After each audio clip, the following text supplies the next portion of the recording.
It was late October in Seattle, and rain lashed the windows of my downtown apartment. My name is Morgan. I'm 28, a graphic designer living alone in an old building a few floors up. I've always liked quirky things, so when I spotted a strange plush toy at a secondhand store, I couldn't resist. It had big pointy ears, mismatched button eyes, and a stitched grin that might have been unsettling if it weren't so strangely cute. I laughed and carried it home, setting it on the shelf by my window. In the lamplight, its stitched smile looked almost cheerful.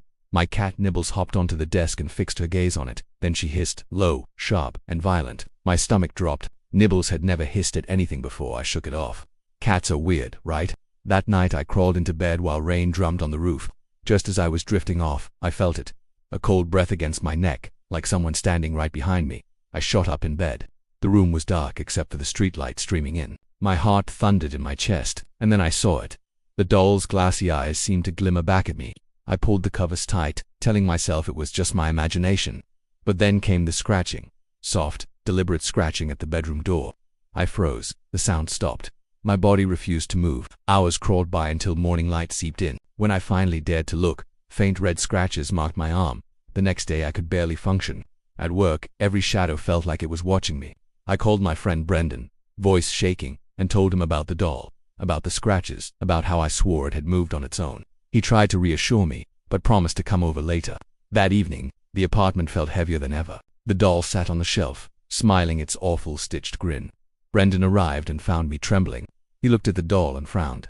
"It's just a toy, Morgan," he said, but his voice lacked conviction. I told him I couldn't take it anymore. Something had to be done. When he left, I grabbed a doll and carried it outside to the fire pit behind my building. My hands shook as I dropped it onto the grate and struck a match. Flames roared up, engulfing the toy. Its fur blackened, stuffing melted, and I almost cried with relief. But then, in an instant, the fire hissed and died out. The pit was empty. Cold bricks, no ashes. I stumbled back inside, heart pounding, and there it was, sitting calmly on the sofa, soot marks on its fabric, but otherwise untouched. Grinning, I screamed. My mind spun. I grabbed my keys, threw the doll in the car, and drove aimlessly through the night. When I finally pulled into a church parking lot, the sun was rising. The priest listened, sprinkled the doll with holy water, and prayed. For a moment I thought I was free. But when I got back to my car, the bag where I'd kept the doll was empty. I drove for hours, through towns I didn't know, stopping at motels and rest stops. I locked every door, slept with lights on, and kept a bat beside me. But no matter how far I went, I never felt safe. One night, parked at a lonely highway rest stop, exhaustion overtook me.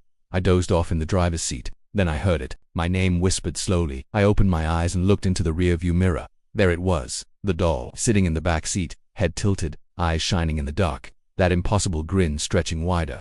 I screamed, fell out of the car, and hit the pavement. When I looked again, the back seat was empty. But I knew it had been there. From that night on, I stopped trying to run. I know it will always find me. It's in the creak of every floorboard, in the whisper of the wind outside my window, in the shadows that stretch too long across the wall.